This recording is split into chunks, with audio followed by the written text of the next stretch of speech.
MP Chhattisgarh में सियासी war. उनका अभूतपूर्व प्यार और आशीर्वाद मिल रहा है। किसकी जीत किसकी हार? सब चौपट प्रदेश और सच्चाई का साथ देते हैं। किसकी सत्ता किसकी सरकार? लोगों का जो रिस्पांस मिला है और जो विश्वास छत्तीसगढ़ की जनता ने कांग्रेस पर किया है, विश्वास और बढ़ा। 24 का सेमीफाइनल अब की बार पूर्ण रूप से बहुमत के साथ बीजेपी की सरकार है।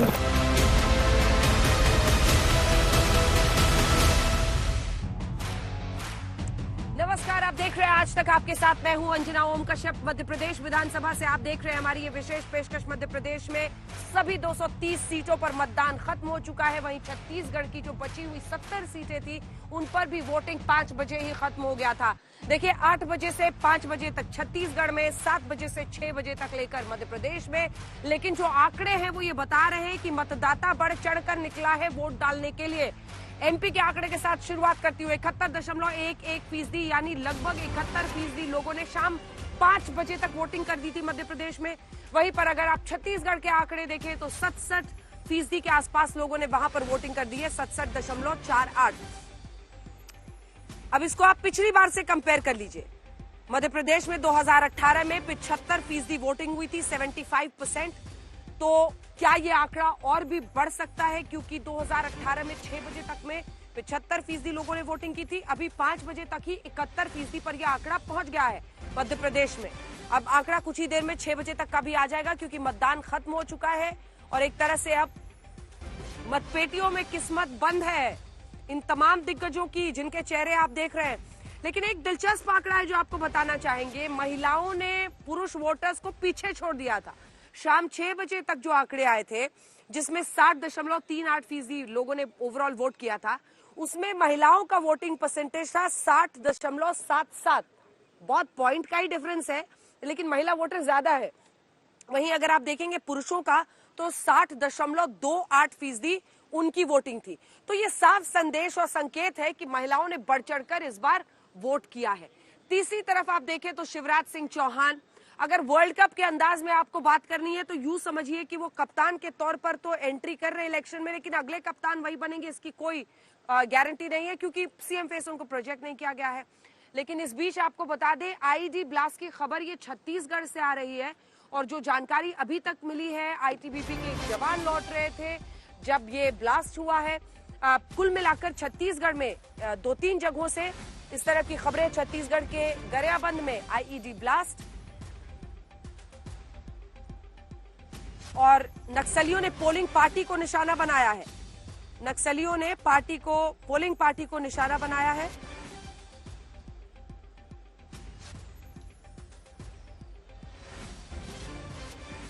मतदान कराकर लौट रहे थे आईटीबीपी के जवान और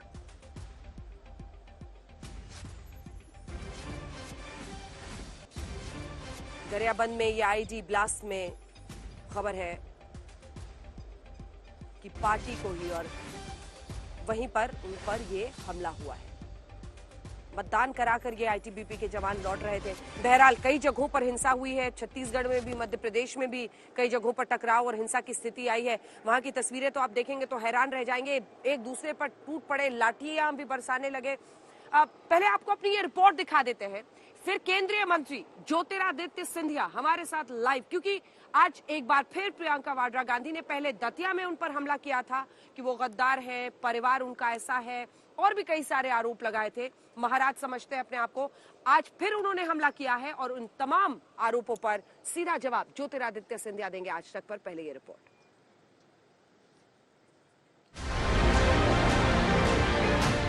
मध्य प्रदेश और छत्तीसगढ़ की जनता ने अपना फैसला तय कर दिया। दोनों राज्य मिलाकर 300 उम्मीदवारों की किस्मत ईवीएम में कैद हो गई।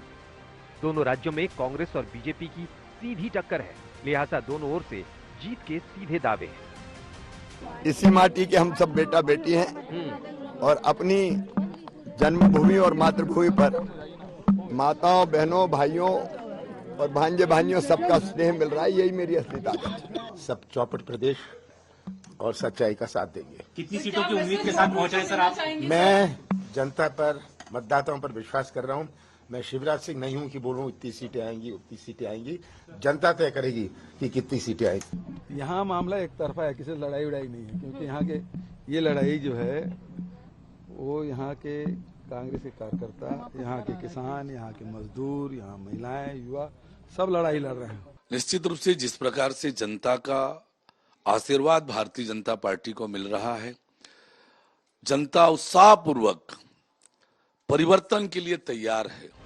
दोनों सूबों में जीत के दावों के बीच दोनों ओर से दिग्गजों ने दबी जुबान में मुख्यमंत्री पद की दावेदारी भी ठोकी। सबसे पहले मध्य प्रदेश के कद्दावरों को सुनिए। 3 दिसंबर के बाद क्या मैं ये कहूं कि अगले मुख्यमंत्री, भावी मुख्यमंत्री भी शिवराज सिंह चौहान ही भाजपा की तरफ से होंगे? जनता पार्टी तय करेगी, जनता और पार्टी। छत्तीसगढ़ में डिप्टी सीएम टीएस सिंहदेव से लेकर उनके परिवार वालों ने दावेदारी ठोकी। ये हाईकमांड के ऊपर है और उनकी मंशा जितनी तीव्र, उनकी मंशा अनुरूप दैविक शक्तियां हमारे हाईकमांड जैसी सुनवाई करें वैसा फैसला दें। तमाम दावों के बीच मतदान के दौरान मध्य प्रदेश की सियासी लड़ाई मारपीट और लात घूंसों में भी तब्दील होती दिखी। इंदौर से लेकर राजनगर तक और मुरैना से लेकर भिंड तक बीजेपी और कांग्रेस के कार्यकर्ताओं में भिड़ंत की तस्वीरें सामने आई। इंदौर में बीजेपी और कांग्रेस समर्थकों के बीच लात घूंसे चले तो मुरैना में पत्थर से लेकर हवाई फायरिंग तक हो गई। भिंड में भी पथराव हुआ। हर जगह पुलिस को संयम से काम लेते हुए विवाद निपटाना पड़ा। राजनगर सीट के उम्मीदवार तो मतदाताओं के बीच कैमरा देखते ही रो पड़े। यदि प्रशासन नहीं चेतता है तो हम लोग कानून लेने अपने हाथ में विवश हो सकते हैं। बहरहाल अपने अपने दावे हैं और अपने अपने दाव हैं। किसे मिलेगी जीत और किसकी होगी हार, किसे मिलेगी सत्ता और कौन होगा आउट, इन सवालों का जवाब 3 दिसंबर को ही मिल पाएगा। आज तक ब्यूरो। तो वोटिंग खत्म, 6 दिसंबर को नतीजे आएंगे और ये बड़ा इम्तिहान तमाम राजनीतिक पार्टियों के लिए। इधर शिवराज सिंह चौहान सीएम फेस नहीं बनाए गए हैं, लेकिन ताकत पूरी झोंकी है। कमल या कमलनाथ, ये एमपी में तय होना है। तो वहीं बघेल के लिए बहुत बड़ी लड़ाई है, वहां पर भी कमल ही प्रत्याशी समझ लीजिए बीजेपी की तरफ से, और वैसा ही राजस्थान में ही है। सभी 5 राज्यों के नतीजे आएंगे 3 दिसंबर को। लेकिन सबसे बड़ी भिड़ंत मध्य प्रदेश में अगर हो रही है तो प्रियंका वाड्रा वर्सेस ज्योतिरादित्य सिंधिया। आज दोनों का ही एक्सक्लूसिव इंटरव्यू आज तक ने किया है। आज एक बार फिर दतिया में सिंधिया पर हमला करने के बाद प्रियंका वाड्रा ने ज्योतिरादित्य सिंधिया पर हमला बोला। आइए आपको सुना देते हैं, फिर ये एक्सक्लूसिव बातचीत हम आपको दिखाएंगे ज्योतिरादित्य सिंधिया से, क्योंकि एक बार फिर प्रियंका गांधी ने कहा कि मैंने तो यही कहा था कि अहंकार बड़ा है और उनका कद छोटा है। तमाम आरोप उन्होंने आज नए सिरे से लगाए हैं। दतिया में तो यहां तक कहा था कि अपने आप को महाराज समझते हैं, यूपी में कोई उनको समझता नहीं था। परिवार को लेकर कहा गद्दारी की बात। आइए आपको सुनाते हैं प्रियंका वाड्रा ने आज क्या कहा। शाम तक तो हमें गालियां देते रहते हैं, हमारे परिवार के बच्चों को भी नहीं छोड़ा, बुजुर्गों को, माँ बाप सबको सुबह से शाम तक उल्टा सीधा कहते रहते हैं। हम तो कोई रोते नहीं है भाई इन बातों के, हम समझते हैं सार्वजनिक जीवन है, सुनना पड़ता है, लड़ना पड़ता है, संघर्ष करना पड़ता है, और ये भी थोड़ी हिम्मत करें।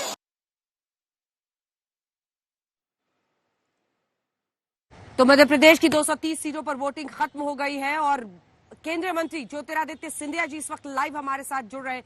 ज्योतिरादित्य जी, मुझे लगता है कि पूरे आपके राजनीतिक सफर में क्या आप मध्य प्रदेश के इन चुनावों को अपने सबसे बड़े इम्तिहान के तौर पर देख रहे हैं? क्योंकि बीजेपी में शामिल होने के बाद, कई विधायकों को अपने साथ ले जाने के बाद, ये वो एग्जाम है जिसमें पूरे मध्य प्रदेश में तो है, लेकिन जो 34 सीटें संभल ग्वालियर इलाके की हैं, वहां पर आपका सबसे बड़ा एग्जाम जिसमें आज जनता ने वोट कर दिया है।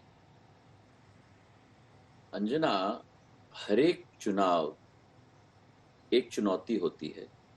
हर एक चुनाव को संघर्षपूर्ण तरीके से व्यक्ति को लेना है।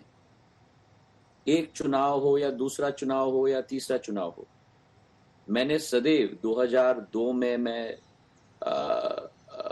सीधे राजनीति में आया, तब से आज तक 3, 8, 13, 18 ये 5वां विधानसभा चुनाव है। मैंने 5 के 5 विधानसभा चुनावों को बड़े संघर्ष के साथ और चुनौतीपूर्ण रूप से मैंने हर एक विधानसभा चुनाव में अभियान में अपना भाग अदा किया है, और जो कुछ भी मुझसे हो पाए जनता के समक्ष और पार्टी को मजबूत करने के लिए वो मैंने कोशिश की है।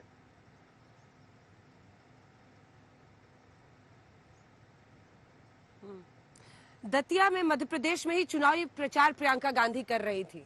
उन्होंने कई मुद्दों पर 3-4 तो ऐसे उन्होंने हमले आप पर किए हैं, एक एक करके गिनाऊं तो मैं चाह रही थी कि आप उसका जवाब दें, क्योंकि आज उन्होंने फिर आज तक से बातचीत की है।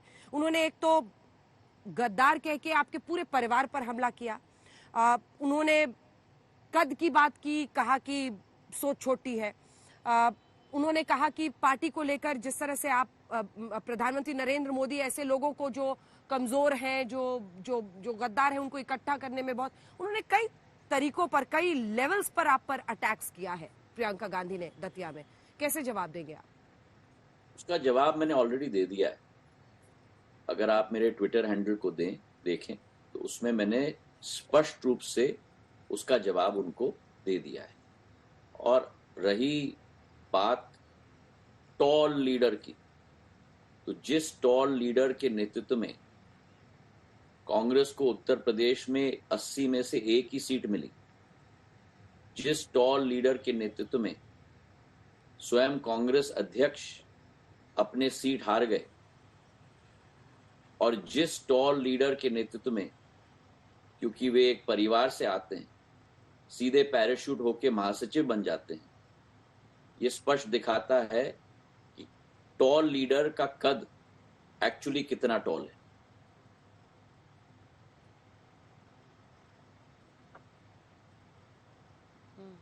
लेकिन आपने अपने ट्वीट पर, चूंकि आपने ट्विटर की याद दिलाई, तो आपने अपने ट्वीट में पूरे गांधी फैमिली के हिस्ट्री को, आज उन्होंने यही कहा है आज तक से एक्सक्लूसिव बातचीत में ज्योतिरादित्य जी, उन्होंने यही कहा है कि मेरे परिवार को तो ये लोग सुबह से लेकर रात तक गाली देते रहते हैं, सार्वजनिक जीवन में है तो ये सब सुनना ही पड़ेगा, ये उन्होंने कहा है, क्योंकि आपने अपने ट्वीट में इमरजेंसी तक का जिक्र किया है। जैसे करनी वैसे भरनी।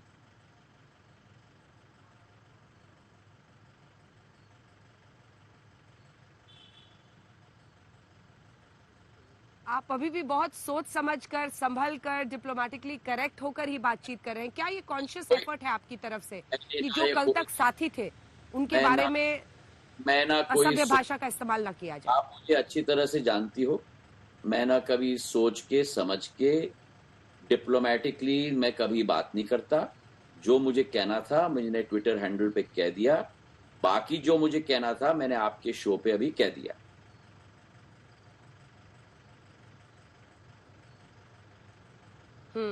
लेकिन क्या आपको लगता है कि इलेक्शंस, ये वाले इलेक्शंस, चूंकि एमपी में आपके हटने से एक बड़ा झटका लगा है, प्रियंका गांधी ज्यादा ही पर्सनल हो गई हैं, यूपी में वो काम कर रही थी और यूपी पर आपने सीधी टिप्पणी की है, इसलिए ये पूरा आप दोनों की लड़ाई एकदम पर्सनल हो गई है? अब किसने की पर्सनल, आप उनसे ही पूछिए।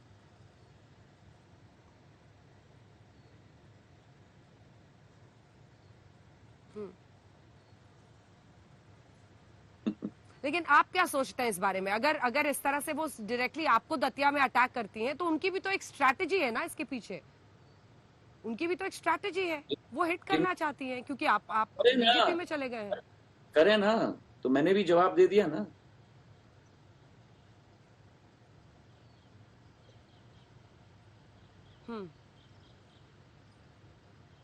तो ट्विटर पे ही आपने लिख दिया, अब आप चाहते हैं कि पूरा देश जाके ट्विटर पर आपका जवाब सुने, या यहाँ पर भी कुछ आज तक पे बोल दीजिए ताकि जनता यहाँ पर सुन लेगी? ट्विटर वाला तो आपका जवाब हमें पता ही है, ट्विटर तो जितनी जनता देखती है, पढ़ती है, उन्होंने पढ़ ही लिया है। लेकिन प्रियंका गांधी के डायरेक्ट अटैक पर, प्रियंका गांधी के डायरेक्ट अटैक पर आप क्या ट्विटर पे भी बोल दिया है, मैंने आपके शो पे भी और जो बोलना था मैंने बोल दिया है। अब आप उसी प्रश्न को दोहराती जाएंगी, मेरा उत्तर भी वही रहेगा।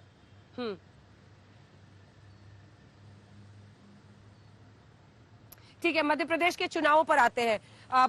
सीएम का फेस प्रोजेक्ट नहीं कर रही है बीजेपी, तो क्या हम लोग माने ज्योतिरादित्य, आप भी, हालांकि आपने कहा है कि मैं सीएम की रेस में नहीं हूं, लेकिन ऑप्शंस तो बीजेपी देख रही है ना। अगर वहां पर बहुत सारे चेहरों को उतारा जा रहा है तो एक ऑप्शन तो आप भी हैं। मैंने स्पष्ट कह दिया है, बारंबार कह दिया है, मैं 2013 में भी सीएम की रेस में नहीं था, 2018 में भी नहीं था, और आज भी मैं नहीं हूं।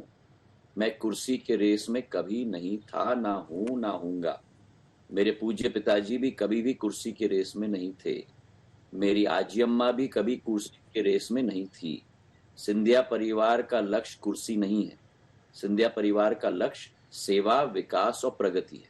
हाँ, उस रेस में मैं जरूर हूं।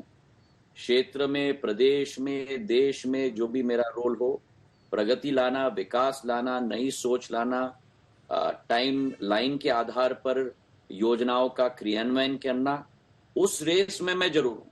और उसमें मैं कोई कमी ना बर्दाश्त करता हूं और नई नई सोच के साथ कुछ न कुछ नया लाने की हर वक्त कोशिश करता हूं।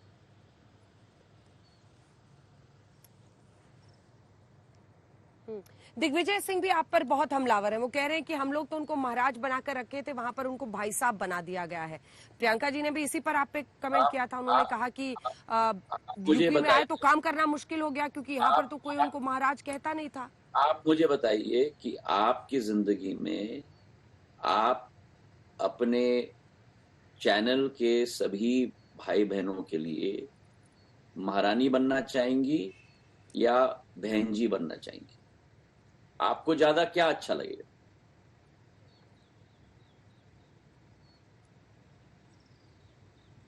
साथी बनना। बस, तो मुझे भी ज्यादा अच्छा लग रहा है कि मैं भाई साहब हूं। और मैं दिग्विजय सिंह जी को धन्यवाद देना चाहता हूं कि उनका भी योगदान रहा मेरे इस परिवर्तन में।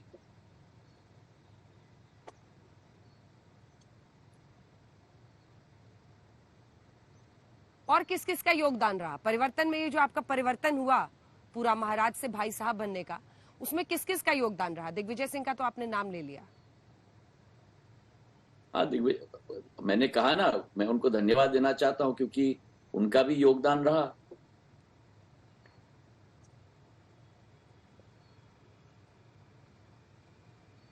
और कमलनाथ जी के सीएम बनने का कितना योगदान रहा?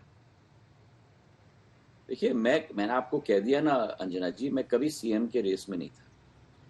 जिस दिन कांग्रेस पार्टी ने निर्णय लिया था कि कमलनाथ जी सीएम बनेंगे, मैंने 1 सेकंड के अंदर कहा कि जरूर बनाएं, अभी बनाएं, मैं जाके अभी अनाउंस करूंगा। मैंने ना 1 सेकंड लिया, ना 1 मिनट लिया।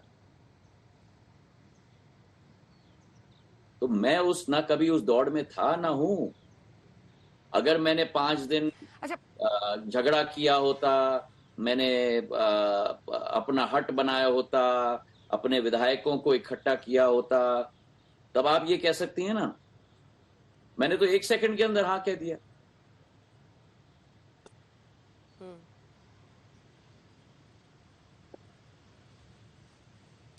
बीजेपी में आने के बाद गुना की आपकी रैली में मैं मौजूद थी जब प्रधानमंत्री नरेंद्र मोदी भी वहां पर आए थे, और ये भी सच है कि भारी तादाद में लोग वहां पर पहुंचे थे। लेकिन उस पूरे इलाके में चुनौती बड़ी है और ज्योतिरादित्य जी वहां की 34 सीटें लगभग ये डिसाइड करती हैं। पिछली बार 26 से 27 सीटें कांग्रेस पार्टी की आई थी। कितना आश्वस्त हैं आप उस 34 में? ग्वालियर संभाग में आप कितना आप आश्वस्त हैं कि सीटें आ पाएंगी? देखिए, मैं ज्योतिष नहीं हूं, तो मैं कभी ना सीट्स का आकलन देता हूं पूर्ण मध्य प्रदेश के लिए, ना किसी संभाग के लिए। 3 तारीख को आप स्वयं देख लेंगी कि पूर्ण बहुमत के साथ भारतीय जनता पार्टी की सरकार मध्य प्रदेश में बनी और ग्वालियर चंबल संभाग में भी बहुत अच्छे रिजल्ट्स, परिणाम भारतीय जनता पार्टी के लिए आएंगे।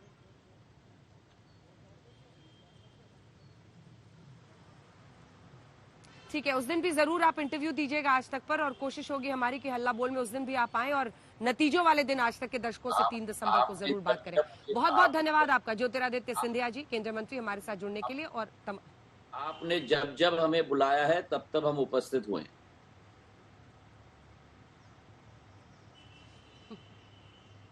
बहुत बहुत धन्यवाद आपका ज्योतिरादित्य जी, हमारे साथ जुड़ने के लिए। धन्यवाद। Thank you Anjana. तो सुना आपने, ज्योतिरादित्य सिंधिया ये कह रहे हैं कि हमने प्रियंका गांधी को जवाब दे दिया है और वो क्या हमें सिखाएंगी। नाम वो भी नहीं ले रहे हैं, लेकिन कह रहे हैं कि उत्तर प्रदेश में जिसकी वजह से 80 में से 1 सीट आई थी वो हमें क्या बताएंगी। ज्योतिरादित्य सिंधिया ने भी एक बार फिर नए सिरे से, हालांकि ट्विटर पर उन्होंने जो तमाम बातें कही थी, उन्होंने कहा कि वहां मैंने लिख दिया है, कुछ बातें आपके शो पर कह दिया है, खुलकर नहीं बोल रहे हैं, लेकिन उन्होंने कई मुद्दों पर गांधी फैमिली पर एक बार फिर से वार किया है कि उनकी खुद की परफॉर्मेंस कैसी है जो दूसरों पर वो लोग आरोप लगा रहे हैं। बहरहाल जो बड़ी खबर है आज की, आपको बता दें, काफी वोटिंग हुई है। 5 बजे तक 71.11% मध्य प्रदेश, 67.38% छत्तीसगढ़ में, और ये पिछली बार के मुकाबले आप देखें तो वहां पर 75% के आसपास वोटिंग हुई थी मध्य प्रदेश में 2018 में। क्या उस आंकड़े को पार करेगा? 5 बजे तक के आंकड़े हैं। 6 बजे तक यहाँ पर वोटिंग हुई है। गौरव भाटिया जी हमारे साथ जुड़े हुए हैं, अभय दुबे जी हमारे साथ यहाँ पर भोपाल में जुड़ गए हैं, क्योंकि एमपी से ही हैं तो उनके लिए अच्छा है यहाँ पर पहुंच गए। गौरव भाटिया जी, आज एक बार फिर नए सिरे से अगर हम इस पूरी लड़ाई को देखें तो कांटे की टक्कर ही लोग कह रहे हैं, और बहुत संभावना इस बात की है कि किसी एक का पलड़ा बहुत ज्यादा भारी ना हो। कहीं पिछली बार की नौबत तो नहीं आ जाएगी फिर से, क्योंकि सिंधिया जी तो एक ही आपका वो लाइफलाइन था, वो तो एग्जॉस्ट हो गया। अगर वैसी नौबत आती है तो इस बार क्या कीजिएगा?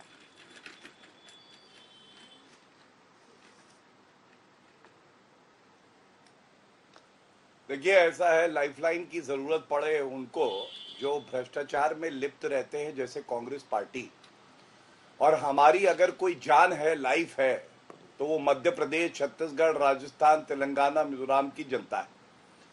अंजना जी, आपने एक बात देखी, आपका चैनल भी दिखा रहा था कि महिलाओं ने बढ़ चढ़ के हिस्सा लिया है, आज वोटिंग करी है। और मैं ये बताना चाहता हूं, जब मैं मध्य प्रदेश में चुनावी दौरे पे गया था तो मैंने एक चीज जरूर पाई थी, किस तरह से लाडली योजना का असर था।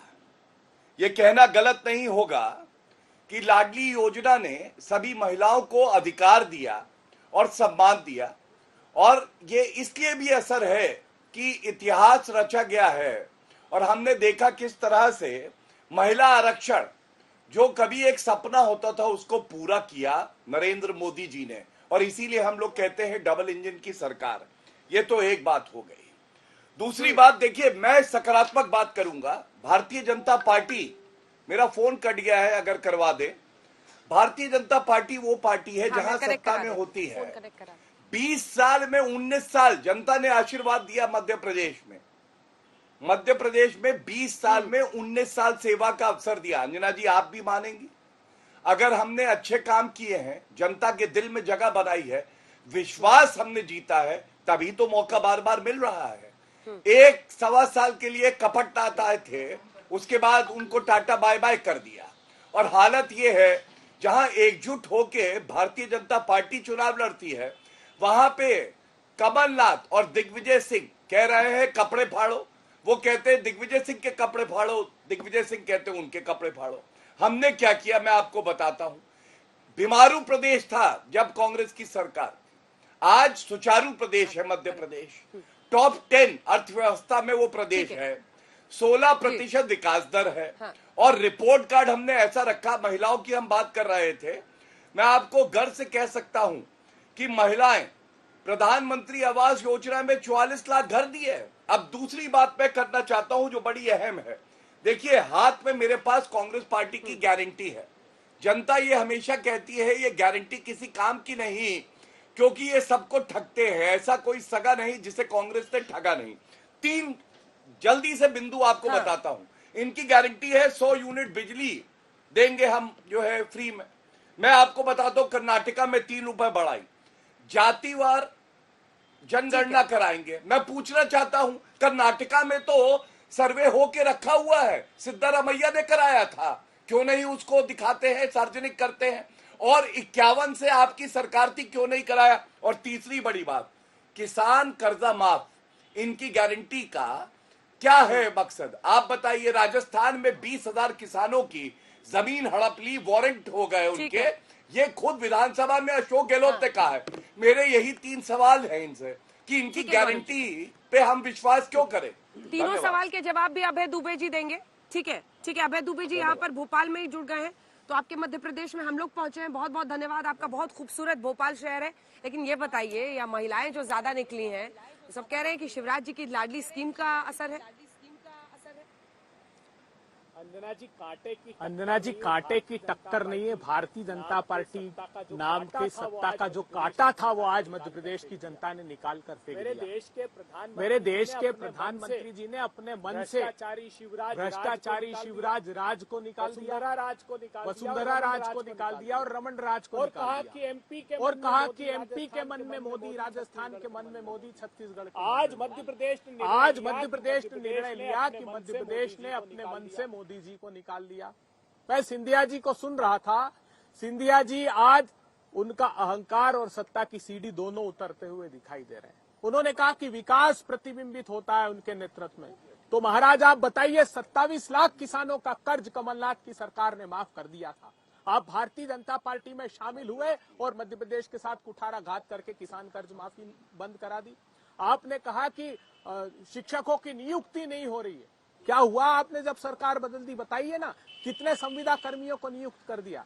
मैं पूछना चाहता हूं, महिलाओं ने बहुत अच्छा प्रतिसाद मध्य प्रदेश में दिया है। 58,000 बेटियों के साथ बलात्कार हुए थे, 67,000 बेटियों का अपहरण हुआ था और 1,500 रुपए प्रति माह कमलनाथ जी ने घोषणा की। इनके पैरों के तले से जमीन खिसक गई। उसके बाद इन्होंने कहा कि हम लाडली बहना योजना लेकर आ रहे हैं। 500 रुपए का गैस का सिलेंडर, 100 यूनिट बिजली माफ, 55 लाख परिवारों को बिजली का कोई बिल नहीं देना होगा और 59 लाख परिवार 200 यूनिट तक जो कंज्यूम करते हैं वो इस दायरे में आ जाएंगे। किसानों की फसलों के दाम, अब जो फसल बोई है गेहूं की किसान ने रबी के सीजन में, जब वो फसलें खड़ी होगी तो कमलनाथ सरकार उसका 2600 रुपए प्रति क्विंटल देगी और 3,000 रुपए तक हम उसको बढ़ा देंगे। 2500 रुपए धान की कीमत मिलेगी। प्रधानमंत्री जी बताइए ना, आप पूरे देश के लिए आपने समर्थन मूल्य का कानून क्यों नहीं बनाया? मध्य प्रदेश, छत्तीसगढ़, राजस्थान में सिर्फ क्यों बात करते हैं? शिवराज जी ने एग्रीकल्चर कमीशन को यह रिकमेंडेशन दी थी कि 2400 रुपए कम से कम करो। आपके गुजरात प्रांत ने कहा था कि 3800 रुपए गेहूं का प्रति क्विंटल दाम होना चाहिए।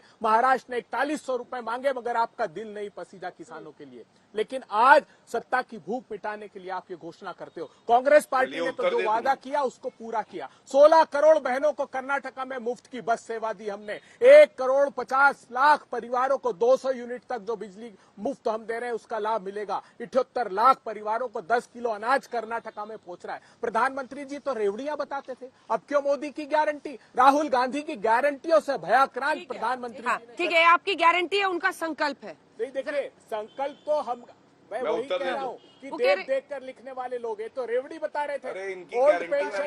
और सवाल ही पूरा नहीं हुआ भेजी, आप ही से सवाल एक से मैं आ रही हूँ। गौरव जी, आप कह रहे गारंटी की बात, लेकिन ज्योतिरादित्य सिंधिया किस बात पर नाराज हुए थे? उन्होंने कहा था किसानों की ऋण माफी पर आप जल्दी से उसको कमलनाथ जी कीजिए। उसी मुद्दे पर तो वो निकले थे कि मैं पैर में छाले पड़ जाएंगे, मैं विरोध प्रदर्शन करूंगा, मैं सड़कों पर उतरूंगा, क्योंकि ऋण माफी नहीं कर पा रहे थे। अब ये जो स्टेट एक्सचेकर का एक तरह से ब्लीड करा, मैं ये नहीं कह रही कि सिर्फ आपकी स्कीम्स, वो भी 1250 लाडली में कह रहे हैं अगर सत्ता में आए तो 3000 देंगे, आप कह रहे हैं 1500 देंगे, वो कह रहे हैं हम मुफ्त स्कूटीज देंगे, आप कह रहे हैं केजी से पीजी तक शिक्षा मुफ्त देंगे। शिक्षा वैसे भी सरकार की जिम्मेदारी है, उस पर अलग राय रखी जा सकती है, लेकिन ये जो सीधा नोट ट्रांसफर हो रहा है ये सब ये क्या है? अभी वही कर रहे हैं। अंजना जी विधानसभा में भारतीय जनता पार्टी ने कबूल किया। आए मैं चुनौती देता हूं, डिफेमेशन करिएगा। शिवराज जी, आपके रिश्तेदारों का कर्ज माफ नहीं हुआ? कृषि मंत्री की हमारी भाभी, उनकी वाइफ का कर्ज माफ नहीं हुआ? क्या कहते हैं शिवराज जी कि मैंने नहीं आवेदन दिया था? अरे आवेदन नहीं दिया किसी किसान ने, हमने हर किसान का कर्ज माफ किया और जो महाराज ने सरकार सत्ता परिवर्तन कराया उससे वो बदल गया। बात आप कर रही है, महाराज मत बोलिए। अच्छा, जो निराशा प्रतिबिंबित हो रही है आपके इंटरव्यू में, वो इस बात का संकेत है कि भारतीय जनता पार्टी की सत्ता मध्य प्रदेश, राजस्थान, छत्तीसगढ़ से चली गई है। आपने कहा हमने स्कीम क्यों बनाई? हमने कहा 500 से 1500 रुपए 94 लाख बच्चों को देंगे जो पहली से 12वीं तक पढ़ते। क्यों? क्योंकि 9 लाख एनरोलमेंट मध्य प्रदेश में 2015 के बाद कम हो गए। 29,000 स्कूल शिवराज जी ने स्थायी रूप से बंद कर दिए। 40,0000 शिक्षकों को हटा दिया। 26,000 स्कूलों में बिजली का कनेक्शन तक नहीं है। कैसी अराजकता! और ये जो बात कर रहे थे आखिरी बात के आखिरी नहीं, हाई वोट परसेंटेज क्या कह रहा है? हाई वोट, देखिए मध्य प्रदेश का हाई वोट परसेंटेज सत्ता को उखाड़ फेंकने के लिए है। और आखिरी बात मैं कह दूं, मध्य प्रदेश के देश का सबसे गरीब प्रांत, प्रधानमंत्री जी के नीति आयोग ने बताया कि मध्य प्रदेश विश्व का सबसे गरीब जिला मध्य प्रदेश का अलीराजपुर है। गौरव जी कनेक्ट हो गए? गौरव जी जवाब दीजिए। वो कह रहे हैं ये हाई वोटिंग परसेंटेज कह रहा है कि ये शिवराज सरकार को उखाड़ फेंकने के लिए।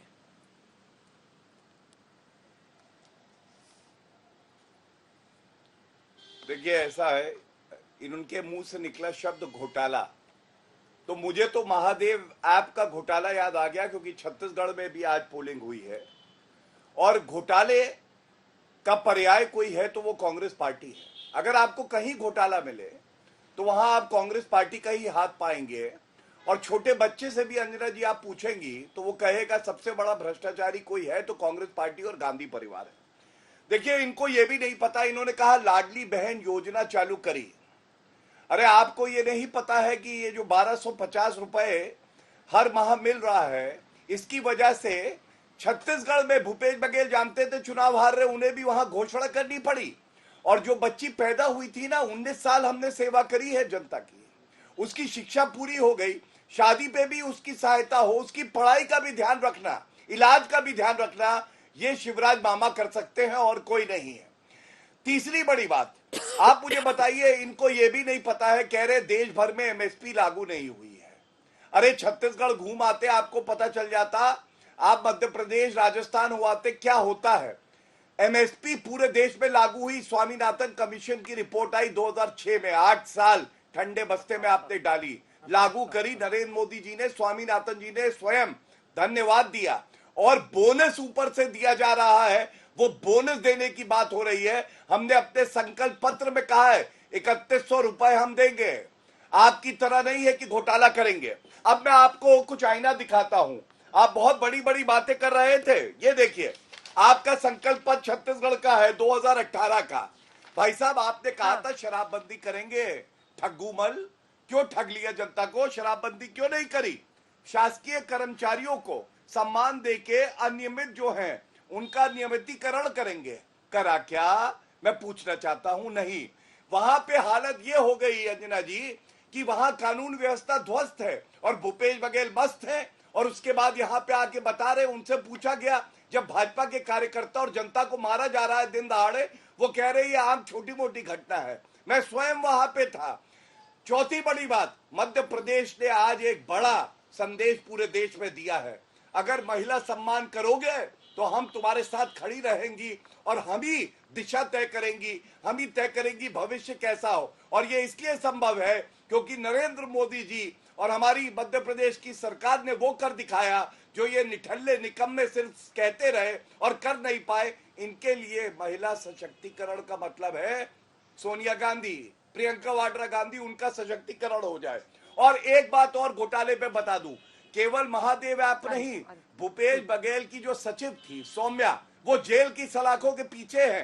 पीएससी घोटाला हुआ अंजना जी, युवाओं को नौकरी नहीं दी जिनके पास योग्यता थी, जो कांग्रेसी जुड़े थे बच्चे, उनको घोटाला करके पीएससी स्कैम कर दिया, उच्च न्यायालय ने रोक लगा दी। अब आप मुझे बताइए, मैंने अपना रिपोर्ट कार्ड यहाँ पे रखा, आपको बताया हमने क्या अच्छा किया। भूपेश बघेल में हिम्मत क्यों नहीं हुई छत्तीसगढ़ की जनता के बीच में अपना रिपोर्ट कार्ड रख देते। और आखिरी बात, अंदरूनी कलह देखिए, छत्तीसगढ़ में आज टीएस सिंहदेव का आप बयान देखिए, उन्होंने क्या कहा कि अरे विराट कोहली कोई भी हो या कप्तान कोई भी हो, मैं शामिल हूं। ऐसे ही मध्य प्रदेश में कपड़े फाड़ने की बात दिग्विजय सिंह और कमलनाथ कर रहे हैं।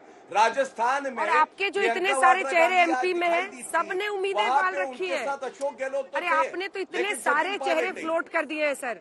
अरे गौरव जी, मैं आपको गिनवाती हूँ क्योंकि आप कैसे नापी, आपको कैसे खट्टा करिएगा। देखिए, नरेंद्र सिंह तोमर जी, प्रहलाद पटेल, शिवराज सिंह चौहान तो खैर पहले से ही है, तो उनको भी उम्मीदें होंगी। इतने सारे चेहरे हैं, सबको ज्योतिरादित्य सिंधिया हालांकि कह रहे मैं भी इसमें नहीं हूँ, लेकिन अगर सीएम आपने शिवराज जी को नहीं प्रोजेक्ट किया, इतने सारे चेहरे तो आपके भी हैं। बनेगी, आप देख लीजिएगा। अभी तो राजस्थान का बॉम्ब नहीं फोड़ा है मैंने इन पे, ये भाग खड़े होंगे अभी राजस्थान पे। अच्छा ठीक है, अभी बताओ अभय जी, अगर एक भी देखिए, वैसे बात उन्होंने बड़ी दिलचस्प निकाली है। आजकल सब कुछ वर्ल्ड कप के टर्म्स में बातचीत हो रही है, सब अपनी अपनी टीम के लिए बल्लेबाजी करने उतर रहे हैं। टीएस सिंहदेव कहते हैं कि देखिए, कैप्टन तो रोहित थे लेकिन man of the match Shami बन गए, और ये सीएम पद पर उन्होंने जवाब में ये कहा है। मतलब आप लोगों ने डिप्टी सीएम बनाया, काम नहीं आया, जैसे वहां काम नहीं आया सचिन पायलट के साथ, जैसे सिंधिया साहब यहाँ पर नाराज होकर चल दिए। देखिए, सबकी अपनी अपेक्षा और सबको बात रखने का अधिकार है। भारतीय जनता पार्टी ने कर्नाटका में बजरंगबली जी से पंगा लिया, गदा घुमा कर दिया चारों खाने चित। अब महादेव जी से इन्होंने पंगा ले लिया है। भगवान महादेव तीसरा नेत्र खोल देंगे आपके। क्यों कह रहे हैं ये महादेव ऐप घोटाले की बात? अरे बताइए ना, गुजरात में 9 दिन में एक चीन का आदमी आकर के उसी गेमिंग ऐप से 1400 करोड़ रुपए लूट कर ले गया। वहां मुख्यमंत्री के पास पुलिस नहीं गई। यहाँ तो महादेव ऐप मामले में 71 FIR की, 151 लैपटॉप जब्त किए। हम लगातार गुहार लगाते रहे, मोदी जी ऐप बंद कर दीजिए। इन्होंने ऐप बंद नहीं किया। क्यों? 6000 करोड़ रुपए के नान घोटाले का आरोप रमन सिंह जी और उनके परिवार पर था। 4000 करोड़ रुपए का इंडियन मेड फॉरेन लीकर का स्कैम का उन पर आरोप था। 6000 करोड़ रुपए चिटफंड कंपनियों का 25 लाख लोगों ने शिकायत वहां की है। उससे घबराकर प्रधानमंत्री जी को लगा कि जैसे कर्नाटका में बजरंगबली जी ने इनकी सत्ता को नेस्तनाबूद कर दिया था, तो ये आप यहाँ महादेव ऐप की बात कर रहे हैं। अरे मध्य प्रदेश भूल गए?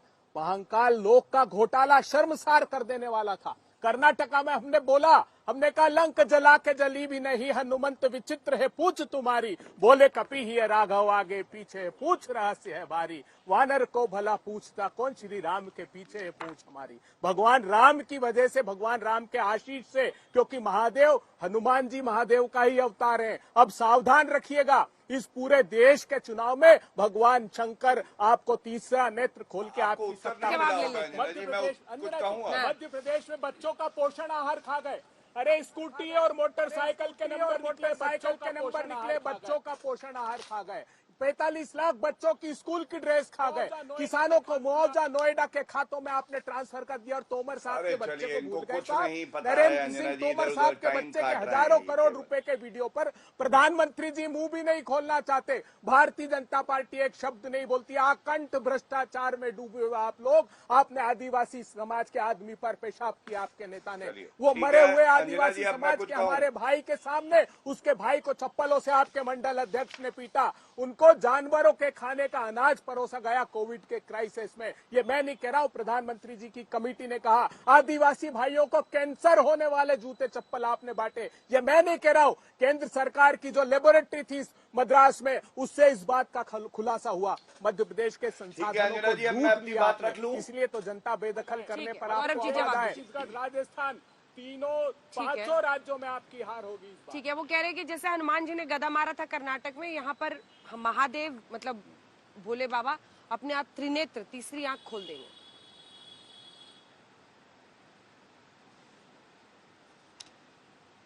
देखिए, ऐसा है, जो बताते थे भगवान राम काल्पनिक है, कम से कम उनमें सद्बुद्धि तो आई अंजना जी। यही तो ताकत है भारतीय जनता पार्टी की विचारधारा की। अब भव्य राम मंदिर जो कहते थे कि अभी सर्वोच्च न्यायालय सुने ना, वो अब कह रहे हैं कि त्रिनेत्र खुलेगा महादेव का। उनको बजरंगबली की गदा भी अच्छी लग रही है, लेकिन ये बजरंगबली की गदा पे बात नहीं कर रहे हैं। जनता जानती है, ये बेवकूफ बनाना चाहते हैं जनता को, लेकिन असली गधा कोई है तो इन कांग्रेस पार्टी। और मैं वजह बताता हूं आपको, कांग्रेस पार्टी इसलिए है, मैंने सवाल उठाया, मैंने कहा जो वादे आपने किए हैं वो पूरे क्यों नहीं किए। हमें उत्तर नहीं मिला। मैं राजस्थान पे नहीं गया था। मैं एक बात और बताता हूं, इनका पुराना मैनिफेस्टो आप देखिएगा। राजस्थान में इन्होंने कहा था किसानों का कर्जा माफ। ये देखिए, मैं यहाँ पे आपको जवाब जो विधानसभा में दिया अशोक गहलोत ने वो दिखा रहा हूँ, और मालूम है इसमें क्या लिखा है, एक लाइन पढ़ देता हूँ। शांत, बिल्कुल चुप, बिल्कुल चुप। में भी विधानसभा, अंजना जी शांत कराइए। मध्य प्रदेश में यही इनकी। ठीक है, पूरा कर लें जल्दी से, 2 लाइन में करो।